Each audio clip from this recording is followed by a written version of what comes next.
James Dutrow wants to know, was there any myth or testing scenario that the professional consultant said? I'm assuming by professional consultant, you're talking about Nick Plauché, who was our titular stunt coordinator. He didn't spend a lot of time on set, but every story got cross-checked with Nick and Angie, and they worked with the insurance companies to make sure that we were following the directions that we had stated. But no, sorry. Was there ever a myth or testing scenario that the professional consultant, Nick Plauché, said, whoa, no, we can't do it that way? The answer is no. I mean, for the most part, if we wanted to do it, Nick and Angie's job was to help us figure out a way to do it.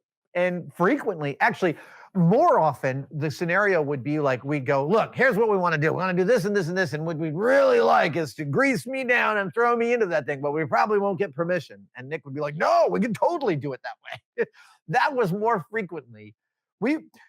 People have this image in their heads that we were like making MythBusters against something. Like, oh, was there something Discovery didn't want you to do, but you wanted to do it? The fact was, is if it was spectacular, or even if we were like obsessively fascinated by it, Discovery would free up the money and time for us to do that episode. They were fantastic partners in that regard. They weren't like keeping us down. All right, let's see here.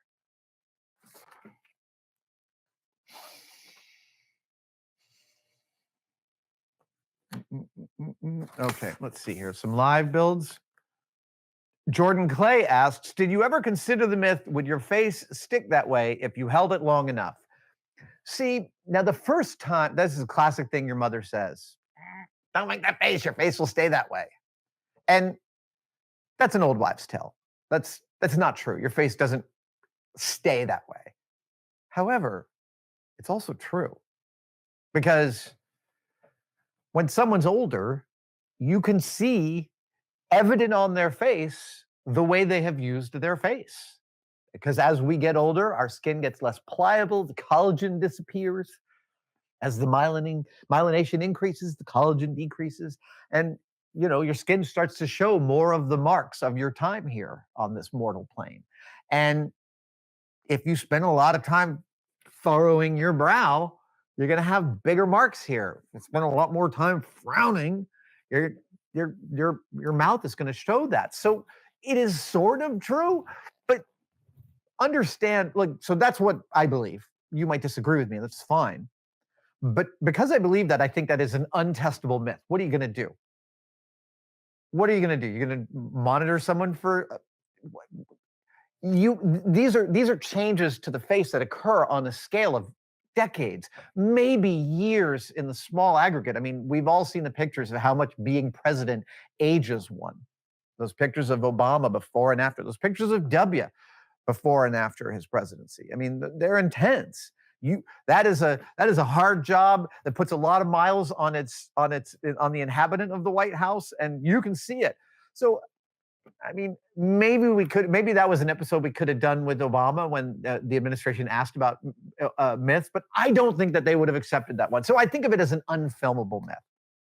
But thank you. It is something we considered.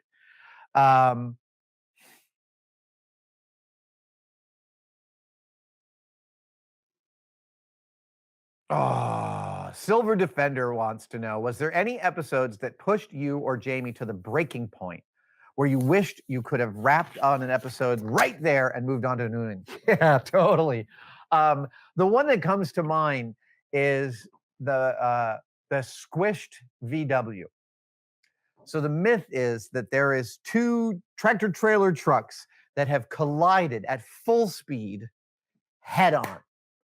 And when they come to unpack the accident, they pull the rigs apart and find a Volkswagen Beetle squished between the two trucks. This was not new technology to us. We utilized a steering yoke on both of the tractor trailer rigs, and we actually nailed sheaves, pulleys, sheaves into the Alameda runway with wire rope going from the sheaves to a central point back to two tow trucks that tow 18-wheelers. And we were pulling them towards each other. And I can't even tell you how many times that failed. It failed so many times. It failed enough that we had to come back on a weekend, which we almost never did. And it's one of these things where it's an all-day setup. And then you execute the myth while it's like everyone's yelling because the sun is setting and you're losing light. The high-speed camera won't get the shot. It's like 4:15. You got to get it. You got to get it. You go for it, and they go off track, and you got to go rescue them. It was awful. Oh my God. This is early days on the Alameda runway, so it's not like it's not like there were segways or fun one wheels to ride around on. We're just like walking the full distance every single time or getting in a car. It was a slog. It was a real slog. And I remember losing I specifically remember watching them fail and realizing at that moment at like 5:00 on this Friday that I was not going to go home and get on a plane and go to LA with my wife and kids as we had planned. No, I had to stay one more day and wrap this episode and then go to LA and meet up with my family down there. And yeah, that sucked. That absolutely sucked. I do not like those moments in time. Boy, I was ready to put that thing away, that whole episode. The Atomic Artist asks a really great question. I think it's a fine one to finish on. This is a good last question. Atomic Artist said, did the testing of any myths ever lead to changes to products or industry practices as a result of what you discovered? I know of one, and there's probably others. We were doing a story about an ancient torpedo, like a surface torpedo, which was hammered in a kind of clamshell out of two pieces of metal, and it supposedly, operationally, it skipped along the water and delivered an explosive to the enemy. And I hammered some lovely little brass ones that Jamie and I experimented with. And when it came time to make the big one, the full-size one, which was going to be about a meter long, I had this big sheet of brass and I was hammering it and hammering it and hammering it. And hammering a big piece of brass that big is an exhausting thing. And while I was doing it, Jamie was playing around with this other methodology that ended up being the way in which we built all of these bubbles of metal. And that is pressure forming using water pressure. So actually, I'm gonna get a visual aid for this answer. Give me just a sec.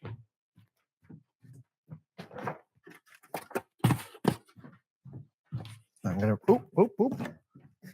screw sticking through. I'm gonna reach right behind you right there and grab a Sharpie. Okay, so water pressure forming. Let's say that what you wanted, yeah, this will work. Let's say, I feel like I'm Joe Pye at the beginning of one of his videos. All right, everybody, let's get down to it. That's a terrible Joe Pye impression. I apologize for it. So what we wanted to build was something like this with like a tail fin, if I remember correctly. And this was about 1 meter. And I was sitting there trying to hammer these clamshells out of a big piece of brass, and it was taking forever. What Jamie did was he used a technique called water forming, in which he took two pieces of steel with a hole cut out of them that was the profile of the piece he wanted to form. And he had this laser plasma cut with both the exact dimension of the form and then like 1-inch holes all the way around the perimeter like this, so that he could bolt. He made two pieces of steel like this, times 2, and bolted them together with a couple of pieces of sheet steel in between them, and a way to introduce water into this. So he welded a little valve onto the side. Now, by the way, this steel is like 1 inch thick. Yeah, this is a big, heavy mother of a thing. But what happens when you do this, when you sandwich two pieces of like 20 gauge steel between two pieces of 1-inch steel and you add water, just from your house. So to be clear, the water pressure coming out of your sink is coming out at about 60 pounds per square inch of pressure. At 60 pounds per square inch of pressure, you can actually form a full bubble out of steel using this technique. It's amazing to watch. Because when you think about it, the combined amount of square inches of this is probably like 1,500. I'm just going off the top of my head. So 60 pounds per square inch of pressure times 1,000 is 60,000 pounds of pressure on this piece of steel. Yeah, it's more than enough to move it. One more thing before I go on to where this led to, which is when Jamie was first doing this, he had the pieces delivered from Bayshore Metals, the plasma cut pieces with the holes. He bolted it together and he tried it and it didn't work. And he came up to my office and he was like, come on downstairs, I want to show you something. And he showed me these two pieces still bolted together and this piece of steel all torn apart, right? And this whole side of the wall was wet because the water like sprayed out. And he said, just look at it. And I looked at it for a while and I realized that the reason it had split was because where the two pieces of steel met. So we have two pieces of steel. We have a 1-inch bolt going between them, right? So this is our bolt. And then we have the void that the two pieces of plate steel go between. What I realized was it had failed because this corner, that corner was too sharp. And it was acting like a shear and causing the steel to tear rather than move. And I looked at that and I went, wow. I looked at it for about 2 solid minutes. And then I was like, wow, I fundamentally understand steel in a way I didn't 5 minutes ago. And Jamie was like, I know, that's why I brought you down. However, there is a type of musical instrument that is like a miniature steel drum. And I wish I could remember what it is called. And forever, these have been hammered like steel drums. But when the people that make those instruments saw this episode and they saw this technique,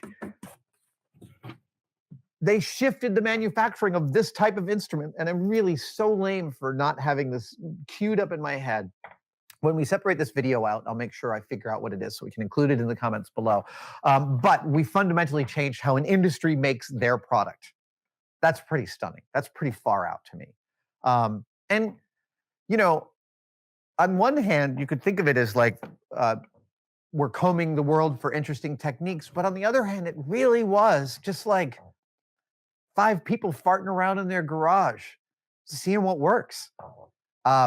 Jamie wasn't positive that that was going to work when he set out to do that. He was just really interested. He was actually, I think, if you asked him and he would tell you the truth, he's more interested in seeing what happens than making sure it actually fits our needs, which is totally valid. Like, that's the way he approached things. It's like, he wants to answer a question, he's going to figure out a way to answer that damn question. Yeah, fundamentally changed how that industry makes a musical instrument. Everybody, these questions have been so delightful. Thank you guys so much for joining me for this live stream. I hope your holidays are awesome. I hope your families behave themselves and that you find respite and peace among the chaos of the holidays. I hope you don't get sick, even with the dumb cold, let alone all the other ways we can get sick these days. I send you big holiday hugs. And am I doing another live stream before the end of the year? I'm doing one more live stream before the end of the year. So I'll use that to say Happy New Year. Thank you guys so much. All right, I'm going to put my cockpit and my fart catcher away. Have a good day, you guys. Adam out. Thank you so much for watching. If you'd like to support us even further, you can by becoming a tested member.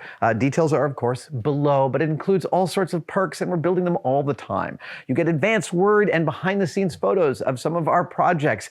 Questions, you get to ask direct questions during my live streams, and we have some members-only videos, including the Adam real-time series of unbroken, unedited shots of me working here in the shop. They are weirdly meditative. Thank you guys so much. I'll see you on the next one.